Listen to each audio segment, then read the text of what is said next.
Assalamualaikum warahmatullahi wabarakatuh. Kembali dengan saya Robi Saputra, mahasiswa Universitas Islam Negeri Raden Intan Lampung, Fakultas Usuluddin, Prodi Sosiologi Agama. Oke guys, saya akan membahas sosiologi makro, sebuah pendekatan terhadap realitas sosial. Kemudian konstruksi sosial. Konstruksi sosial itu apa sih? Konstruksi sosial itu memiliki arti yang luas dalam ilmu sosial. Hal ini biasanya dihubungkan pada pengaruh sosial dalam pengalaman hidup individu. Nah, kemudian saya akan membahas materi ini melalui video. Oke, kemudian sebuah pendekatan terhadap realitas sosial. Konstruksi sosial merupakan sebuah pandangan kepada kita bahwa semua nilai ideologi, kemudian institusi sosial adalah buatan manusia. Diperlukan waktu untuk memahami dan menghargai implikasi penuh dari pernyataan ini. Sebagai contoh, di masa lampau dianggap bahwa bumi adalah pusat jagat raya yang dikelilingi planet-planet. Kemudian konstruksi sosial adalah sebuah pernyataan keyakinan dan juga sebuah sudut pandang bahwa kandungan dari kesadaran dan cara berhubungan dengan orang lain itu diajarkan oleh kebudayaan dan masyarakat. Pendekatan konstruksi sosial lahir dari beberapa sumber, seperti interaksionisme, antropologi simbolik, dan para ilmuwan bidang gay, lesbian, dan feminis. Pendekatan ini lebih menekankan pengaruh budaya dalam memberikan suatu kerangka bagi pengalaman dan pemaknaan seksualitas. Dengan demikian, konstruksi sosial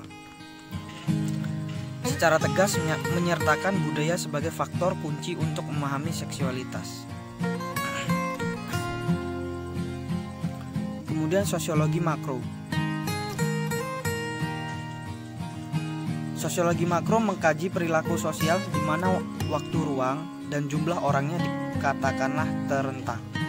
Mereka mengkaji interaksi antara ribuan, jutaan, atau ratusan juta orang di dalam wilayah yang sangat luas dan dalam jangka waktu yang sangat panjang.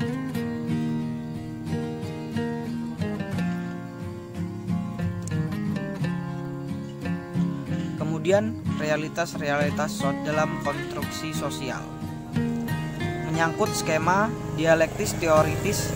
Konstruksi sosial dijelaskan oleh Berger sebagai berikut.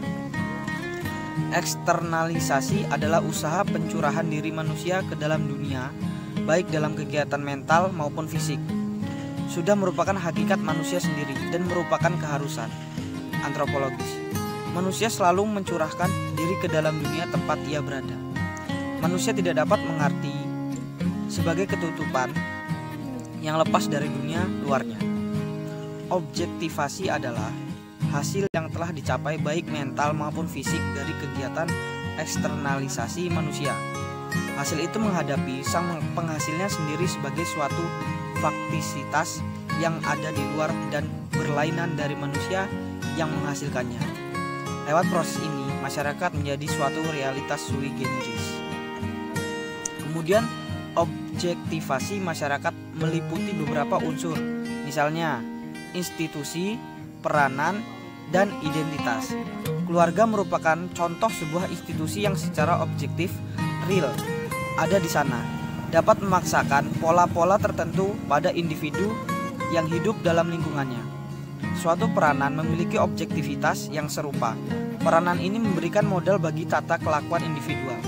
Seseorang dapat saja tidak menyukai peranan yang harus ia mainkan, namun peranan itu mendiktekan apa yang mesti dilakukan sesuai dengan deskripsi objektifnya. Masyarakat menyediakan identitas bagi individu. Dengan ini, seseorang tidak hanya diharapkan memainkan perannya sebagai seorang ayah misalnya, tetapi ia harus menjadi seorang ayah yang benar-benar sebagaimana dituntut oleh masyarakat. Kemudian proses internalisasi lebih merupakan penyerapan kembali dunia objektif ke dalam kesadaran sedemikian, sehingga subjektif individu dipengaruhi oleh struktur dunia sosial. Macam-macam unsur dari dunia yang diobjektifikasikan akan ditangkap sebagai gejala realitas di luar kesadarannya, sekaligus sebagai gejala internal bagi kesadaran. Kemudian manusia merupakan instrumen dalam menciptakan realitas sosial. yang objektif melalui proses eksternalisasi. Sebagaimana manusia mempengaruhinya melalui proses internalisasi atau yang mencerminkan realitas subjektif. Melalui proses internalisasi atau sosialisasi, inilah individu menjadi anggota masyarakat. Penerapan teori Berger ternyata tidak terbatas bagi analisis masyarakat secara makro, serta peran nata sosial yang besar, tapi juga terhadap analisis kelompok kecil, misalnya perkawinan antara suami dan istri, perilaku beragama, dan individu. Agama sebagai pranata sosial, tunduk pada proses yang juga dialami oleh pranata lainnya. Dengan kata lain, agama diciptakan oleh manusia. Agama mengembangkan realitas objektif, dan dalam dunia modern ini agama terus melanda dan dilanda manusia. Individu akan memilih, menimbang, dan kemudian menentukan hal-hal mana yang akan memuaskan kebutuhannya. Kemudian persoalannya adalah bahwa dalam kehidupan beragama misalnya, seringkali seseorang memilih akan berbuat sesuatu untuk memenuhi kebutuhan yang sebenarnya telah diciptakan. Seseorang melaksanakan ibadah karena yakin akan terhindar dari hukuman. Agama membuat suatu rasionalitas bahwa setelah manusia meninggal, ia akan diberikan balasan sesuai dengan perilakunya di dunia. Jika baik mendapat pahala, jika sebaliknya masuk neraka. Oleh karena itu, seseorang harus melaksanakan ibadah. Kesadaran perlunya ibadah tersebut dikonstruksi dengan ajaran-ajaran agama. Dalam kaitannya dengan konstruksi sosial, seperti yang digunakan penulis berasumsi bahwa ideologi seseorang terbentuk melalui proses konstruksi yang cukup panjang. Tidak hanya eksternalisasi, namun juga objektivasi dan internalisasi.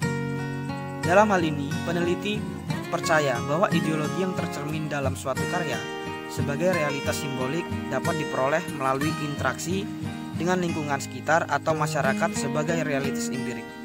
Jadi pada dasarnya, setiap manusia mengkonstruksikan realitas sosial di mana proses subjektif menjadi terobjektif dalam kehidupan sosial.